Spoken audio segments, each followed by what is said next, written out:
सैकड़ों देहात डूब गए, फसलें बर्बाद और लाखों लोग बेघर। पानी ने पक्के इलाकों का लिहाज भी ना किया, कच्चे को बख्शा।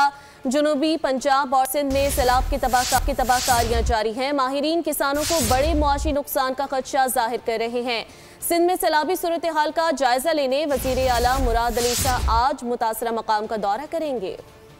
जनूबी पंजाब ज़ेरे आब, सिंध में भी 400 सैलाब। शुजाबाद, रहीम यार खान, राजनपुर और बिहाड़ी के सैकड़ों देहात पानी में डूब गए। चांचड़ा में सैकड़ों मकानात दरियाबुद्ध हो गए, हजारों एकड़ फसलें तबाह और राब्ता सड़कें डूब गईं। बिहाड़ी में भी 100 से ज्यादा देही इलाके सैलाब में घिर गए। 76,000 एकड़ से ज्यादा रकबे पर फसलें ज़ेरे आब आ गईं। दरिया चनाब में हेड पंजन के मकाम पर बहुत ऊंचे दर्जे का सैलाब है, जबकि अगले 24 से 48 घंटों में गुड्डू बैराज में बहुत ऊंचे दर्जे के सैलाब की पेशगोई है। दरिया सिंध में गुड्डू बैराज पर पानी की सतह 6 लाख क्यूसेक से तजावुज कर गई।